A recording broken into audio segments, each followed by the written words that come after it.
Okay, so for this lesson, we're going to talk about graphing, and most specifically, we're going to be talking about finding slopes of different graphs. And so I'm going to quickly talk about what slope is. So slope is, sometimes we think of slope as being the rate of change. You can think of it as how fast something is going up compared to how fast something is going to the side. We also a lot of times use this word or the letter M to represent slope. Slope is a measurement of the steepness or flatness of a line. So those are all different ways that we want to think about what slope is so that we can have lots of ways to explain it to our students. Okay, so the first way we're going to find the slope here is we're going to be given a graph. So we're given a line and we're going to try and find the slope of that line. And one significant thing about slope is that the slope of a line never changes. It doesn't matter if I look at this point and that point, or I look at this point and that point, or I look at that point and that point. The slope of this line is always the same. So as I look at this, some people might look at this slope as if it's going up, and some people might look at the slope as if it's going down. So we need to have some consistency about how we are going to be looking at the slope of a line. And so what we've kind of agreed on is that the slope of a line is always read the same way we read a book. So we're going to read from left to right. So if I started over here and then I stay on the line, I would be going up to get to that point. So then we would call this a positive slope. The slope is going up. It's a positive slope.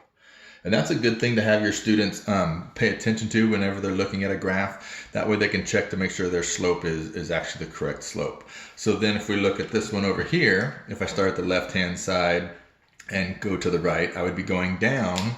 So that would be a negative slope. Okay. Here, I start at the left and I'm going down. So that's a negative slope. And then here I start at the left and I'm going up, so that would be a positive slope. So they can do that relatively quickly. We always start at the left-hand side, and it doesn't even matter if there was an arrow drawn like this. That's still a positive slope because I don't care if the arrow is or the line is continuing to going down forever. What I care about is that when I'm looked on this line and I go towards the right, I would be going up. So even if the arrow has nothing to do with it at all. So I'm gonna take that arrow off, but just so you know, that line is still a positive slope. Okay, so now what we're gonna do is we're gonna use the graph paper to help us find the slopes of these lines. So a lot of people don't know that the little lines on graph paper actually have a name. And the lines that are pre-drawn on graph paper, I don't know if you can see them, they're kind of faint. But the little lines that make the boxes, those are called lattice lines. Lattice as in like where ivy grows in the side of a building, you'd put up lattice, and it's usually crisscrossed is what it is. So these crisscrossing lines like this, we call lattice lines. And when two lattice lines meet, they make a lattice point. And that's what we want to emphasize with our students, is that's what we're looking for. If we can get to what's called lattice points, then we get to count whole boxes. If I start right in the middle of a box where it's not a lattice point, now I got to estimate how much of that box I have. So we want to definitely have our students try and line up on, look for lattice lines. So the way I typically do that is I go to a graph that I'm going to be finding the slope of, and I tell them, I'll start tracing on the graph, and I tell them to tell me when to stop. And I usually zoom in pretty close. I'm not going to do that with you guys, but so here we go. So if I start right here and I start moving along my line, so I start at the left-hand side, I start moving along the line, tell me when you see I hit a lattice point. Well, it looks like that's pretty close to a lattice point. So I'm going to put the point there, and I'm going to keep going, and that's pretty close too, but maybe not quite. That one looks a little bit closer, so I'm going to take that point. If I felt like it was going right through there, then I could have put a lattice point there. And sometimes they don't go directly through points, so we're just going to try and get as close as we can. What I don't want my students to use, though, is that end point and that end point. If they use those two end points, now they got to estimate boxes. Okay, so the next thing I want my students to identify for me is where are they going to start on doing this slope. So we're always going to start just like we read. So we start on the left-hand side of my graph. So I'm going to start over here somewhere, and I'm going to go to the right. So I have 2 points to pick from, that point and that point. This is the leftmost point. So this is where I'm going to start. I'm going to start right there. So I haven't put a star there because that's where they're starting. And then when they get over here, they're going to be happy because they are done. So they put a smiley face next to that one. Now I know my students started here and they went there. Yes, it's cheesy, but it really helps you because once they've done their graph, you don't know exactly how they've started or where they started and how they drew it because it looks the same.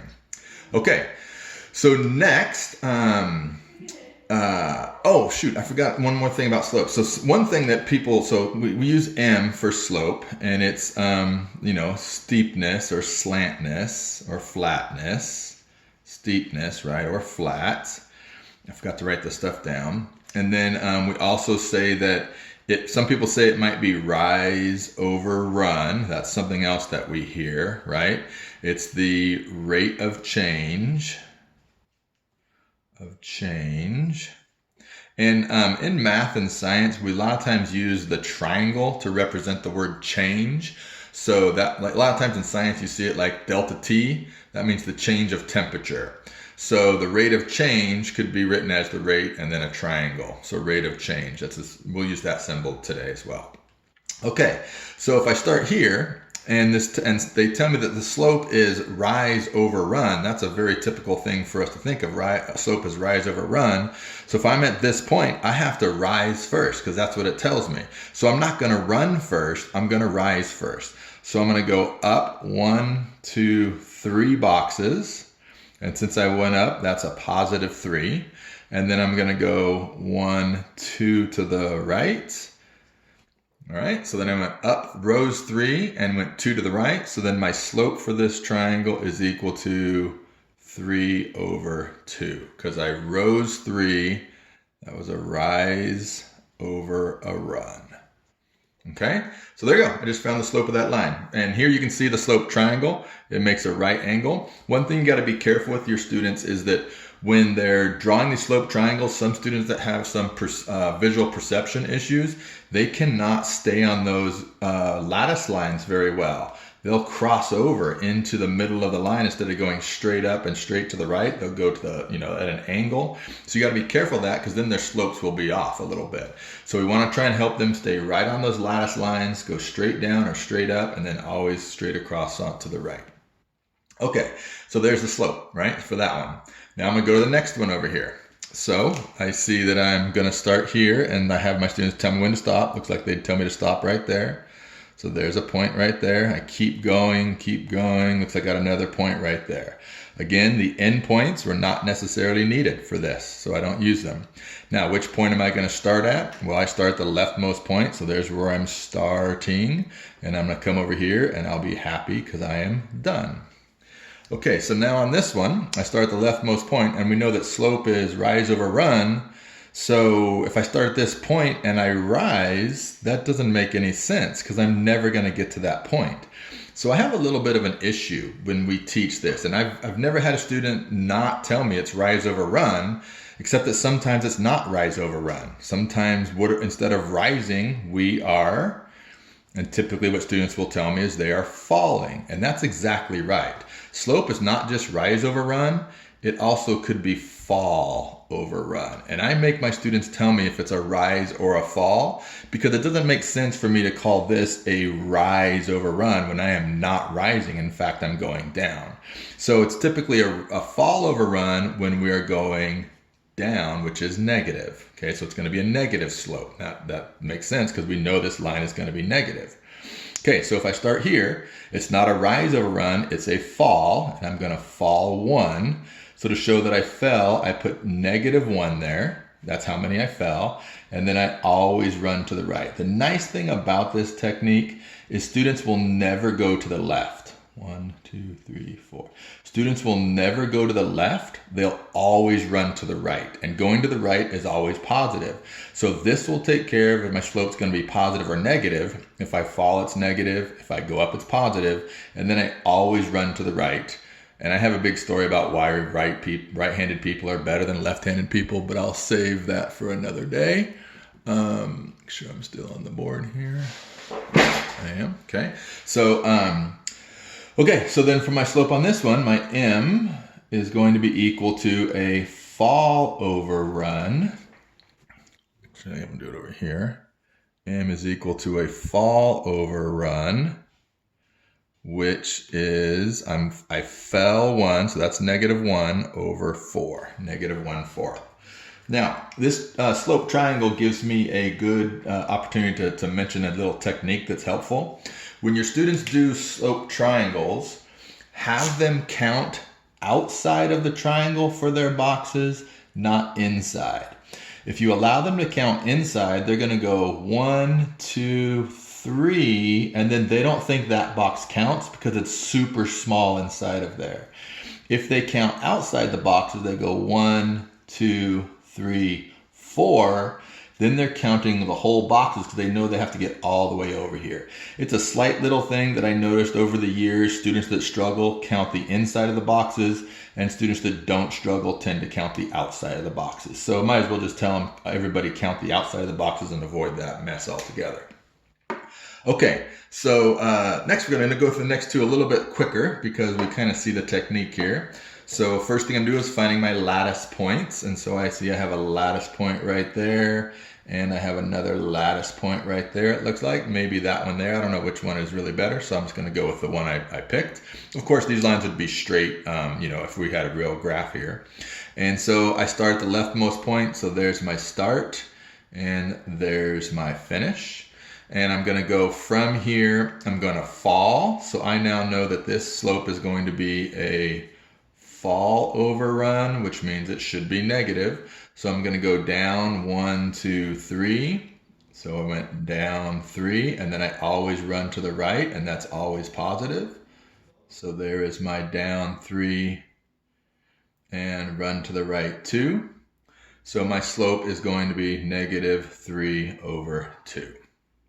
All right, and then the last one here, again, I'm gonna find lattice points. So I see a lattice point there, I see a lattice point there, and I actually see another lattice point there. So there's 3 lattice points, and here's a good example of it doesn't matter which lattice points you go to because they will simplify to give you the same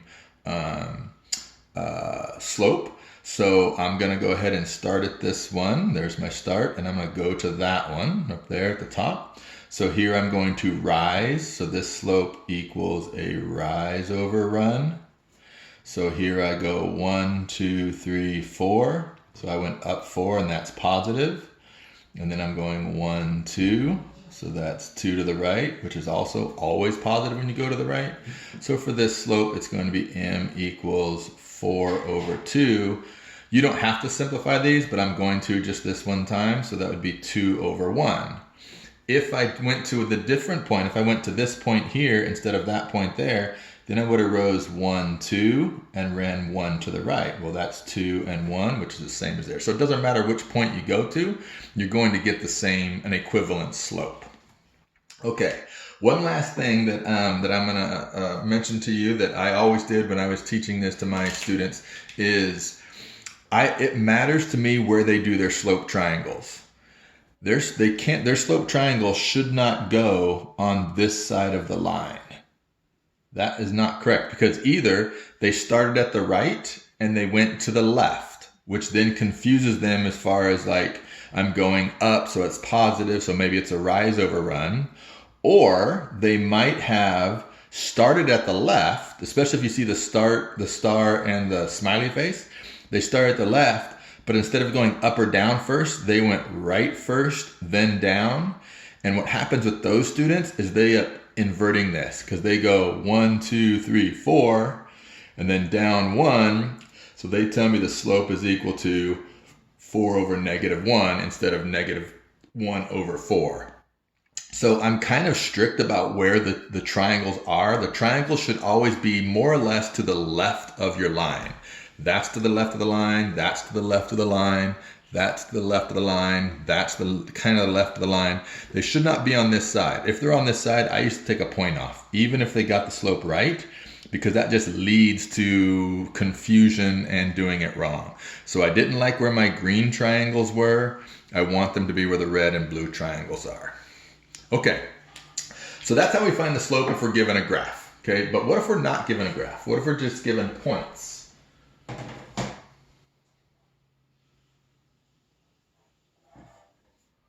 So here are some problems, right? It's a couple of problems here. So again, if we think about slope is how much the line is changing. We call this thing rate of change. So slope is also equal to, m is equal to, how the y is changing over how the x is changing. That's what slope is. That's what rate of change is. Rate of change. So what we can say then is we could say delta y over delta x. And the delta y and the delta x. The delta y means the change of y over the change of x. Many of my students, I'd say less than half of my students use this technique when they were going through school. And I think that's crazy because to me, this is the easiest way to do it. You're going to see here in a second. And then everybody has another way of doing it, which is an equation where there's nothing wrong with the equation and we want to teach the equation.